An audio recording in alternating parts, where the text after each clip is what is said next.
perseguição contra o deputado Nicolas está sendo implacável. Implacável, Luiz Lima. Agora, preste atenção, a Justiça do DF, a Justiça aqui do DF, enquadrou o Nicolas para ele pagar R$200 mil por aquela exposição que ele, defendendo as mulheres dessa tribuna, colocou uma peruca e aí ficou conhecido como a deputada Nicole. Ele estava aqui defendendo as mulheres dos machos que se aproveitam para dizer: ai, eu acho que eu sou menina. Olha, eu nasci assim. Eu nasci assim, eu serei assim. Gabriela, sabe? O cara nasceu homem, e aí se ele se sente mulher, beleza. Agora, o que não dá é para esse cara disputar com uma mulher. Não dá. Eu tenho alguns temas para tratar que foram temas importantes essa semana. Mas antes de entrar em cada um deles, é preciso relembrar à sociedade brasileira que homofobia e transfobia é crime. Crime consagrado no direito penal brasileiro.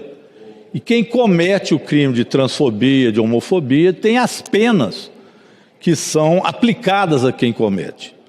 Seja ele uma pessoa comum, um trabalhador, uma trabalhadora, seja um empresário ou seja um deputado. Então o deputado não pode, pela sua imunidade parlamentar, cometer crimes. A imunidade parlamentar não é a imunidade que permite ao parlamentar cometer crimes, presidente. Por exemplo, ninguém pode assassinar o outro. Isso é passível. O deputado não pode também assassinar o outro porque ele tem imunidade parlamentar. E ele não pode usar da tribuna para ameaçar matar alguém, porque isso também fere a legislação brasileira. A mesma coisa é o crime para a homofobia, é o crime para a transfobia. O deputado Nicolas Ferreira, ele já pode pedir música no Fantástico. Ele já foi condenado 3 vezes por crime de homofobia ou transfobia. Talvez ele vá pedir a música no Fantástico do Réu Confesso, do Tim Maia. Era uma boa música para o Nicolas pedir no Fantástico e parar de cometer crimes. Depois que comete os crimes, vai pedir anistia. Ora, está virando piada também essa questão da anistia. Agora querem anistia para bandidos que quiseram acabar com a democracia, o que é um crime constitucional. Querem anistia para um bandido que tentou roubar joias, aliás, roubou e vendeu as joias. Agora vira moda pedir anistia. Anistia para quem quis acabar com o nosso direito de voto. E ficam aqui fazendo obstrução, parando tudo na Câmara de Deputados para poder pedir anistia. E quando você fala, vamos reduzir a pena de quem fez a quebradeira, eu já olho estranho para essa proposta. As pessoas vêm aqui, quebra tudo e quer diminuir a pena. Mas quando você fala nesta possibilidade, está sendo discutido no Senado, o bolsonarista logo grita: ah, não, diminuir pena? Isso não, nós queremos anistia. Para quem eles querem anistia? Para Bolsonaro, é evidente. É só isso que serve hoje essa proposta de anistia que está correndo aqui. Então eu queria me contrapor a esta posição que aqui vem se falando da tribuna como se fosse algo normal. Bem porque eu fiz parte da CPMI e acompanhei tudo. Nós, por pouco no Brasil, não tivemos um golpe de Estado. Por pouco não se conseguiu o que eles queriam, que era de volta ao regime militar. Tanto que eles acampavam em frente aos quartéis e pediam intervenção militar. Iam nas estradas, bloqueavam as estradas e pediam intervenção militar. Bolsonaro dizia que as urnas eletrônicas nada valiam e, portanto, também pedia intervenção militar, insuflava intervenção militar. Ora, é evidente que isso não vai prosperar. Aliás, essa semana, Collor de Mello também agora vai ser preso. eles têm em comum passado esse populismo de extrema-direita. Todos dois, um populismo sem base partidária, um populismo de extrema-direita, e acabaram fazendo muito mal ao Brasil enquanto governavam. Agora vão passar uns dias juntos também na prisão pelo que aconteceu. Mas, presidente, eu queria finalmente entrar nesse tema dos aposentados.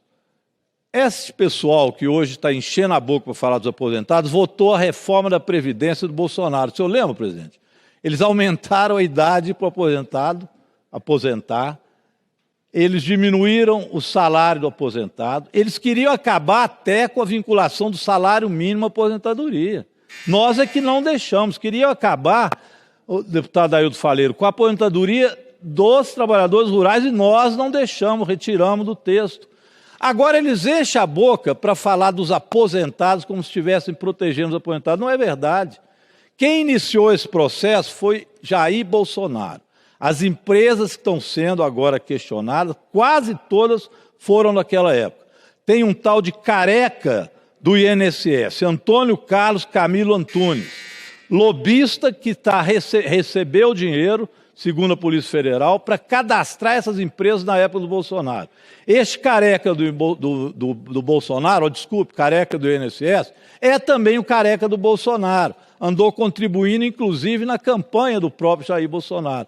E agora eles querem dizer que quem está revelando o crime é que cometeu o crime. Não, o crime está sendo descoberto e vai ser punido, custe o que custar, disse ontem o ministro Lewandowski e o ministro Lupe. Agora, por que Jair Bolsonaro não colocou o dedo na ferida e investigou isso? Porque a continuidade do prejuízo aos aposentados começou na reforma da Previdência, que os bolsonaristas votaram e agora querem continuar também fazendo um prejuízo que querem fazer ao próprio INSS, e é de fato o que eles sempre fizeram. Presidente, eu queria terminar dizendo que ontem teve uma marcha dos trabalhadores e das classes trabalhadoras. Essa devia ser a nossa pauta, em vez de ficar falando aqui de anistia para golpista. E eles entregaram para o presidente Lula uma pauta importante que começa pela jornada 6x1, mas que reconhece também o que foi feito em termos de valorização do salário mínimo, dessa continuidade, da política de igualdade salarial entre homens e mulheres, da retomada do Bolsa Família, da política de combate à fome e à pobreza, da correção da tabela de imposto de renda que nós vamos votar, da reforma tributária que foi feita, da política de desenvolvimento produtivo e industrial, que, aliás, hoje nos Estados Unidos saiu lá um déficit do PIB, no trimestre de 0,3% negativo do PIB, enquanto o nosso PIB cresce. E a política trumpista está dando com os burros na água. E eu aqui termino. O governo da extrema-direita fez muito mal ao Brasil. Retomar o governo da extrema-direita através de anistia, imagine o que esse povo faria no Brasil. Bolsonaro anistiado e voltando para implantar uma ditadura com intervenção militar. Cruz credo. Seria o pior dos mundos, mas não vai acontecer. Você tem a cara de pau de roubar dinheiro dos aposentados, meus amigos. Dos pensionistas. Na maioria das vezes, deputado Ricardo, o senhor que é lá da Bahia, do nosso Nordeste, o maior estado do Nordeste, que é a Bahia, que tem mais pessoas que recebem um salário mínimo, deputado Ricardo Maia, foram assaltados. É 6 bilhões do suor do povo brasileiro. Isso é de uma maldade, de uma crueldade jamais vista nesse Brasil. E o governo Lula fazendo cara de paisagem. Ah, eu não sei de nada. Ah, aí é o pior, senhores.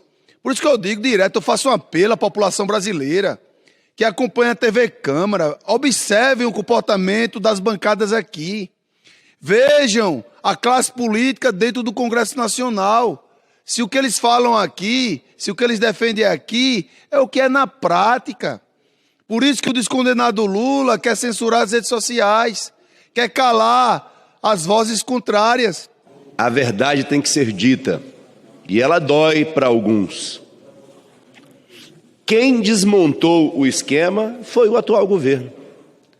Porque esse esquema começou Lá em 2016, passou pelo governo anterior 4 anos. Quem é que fez cara de paisagem? Quem é que fez cara de paisagem? O governo anterior, que deixou o esquema livre, leve e solto.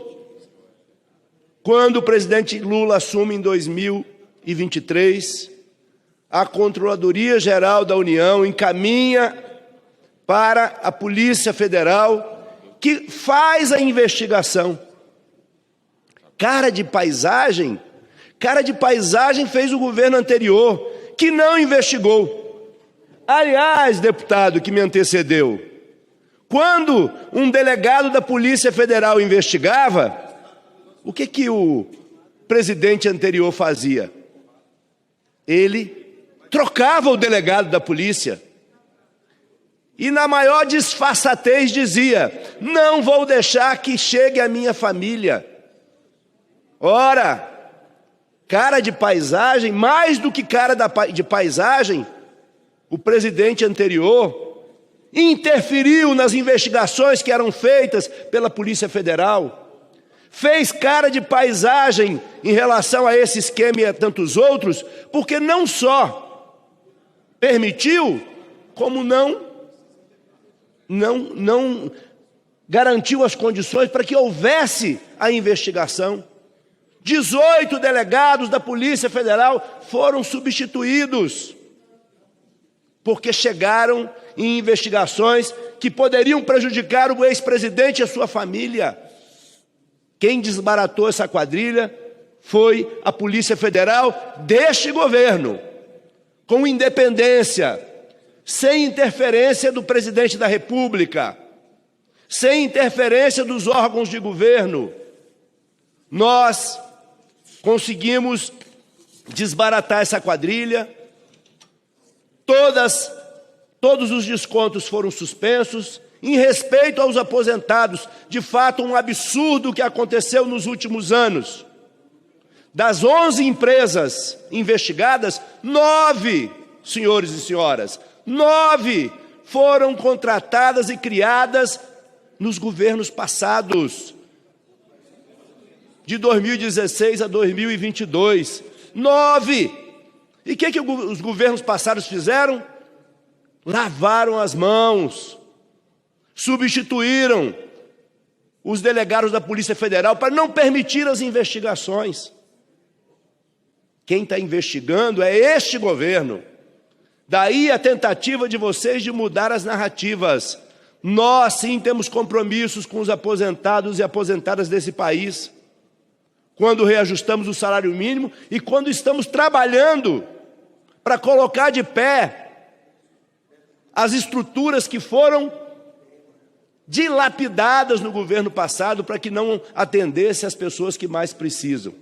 Então, a bem da verdade, os governos passados lavaram as mãos e interferiram para que não houvessem as investigações. Quem desbaratou essa quadrilha foi o atual governo. Foi no governo do presidente Lula. Então vamos aqui avaliar as coisas com verdade e não ficar jogando a culpa em quem exatamente faz o combate e o enfrentamento aos esquemas absurdos contra os aposentados do país. É por isso que vocês, para tentar esconder os absurdos praticados pelo ex-presidente, tentam jogar a sujeira para debaixo do tapete.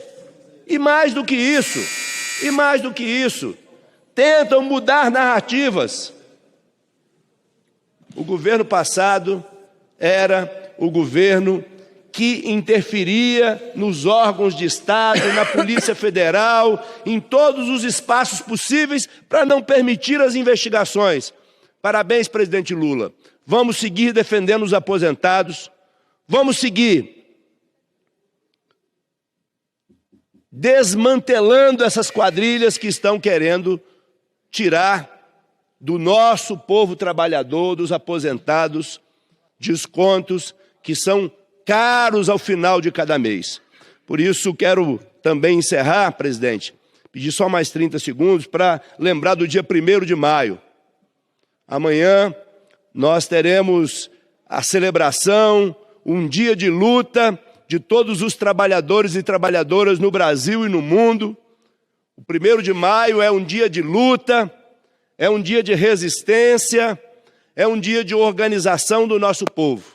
E aqui no Congresso Nacional, nós estaremos na trincheira para garantir que nesta legislatura nós tenhamos o fim da escala 6x1, a redução da jornada de trabalho sem redução de salários. Viva os trabalhadores e trabalhadoras brasileiros!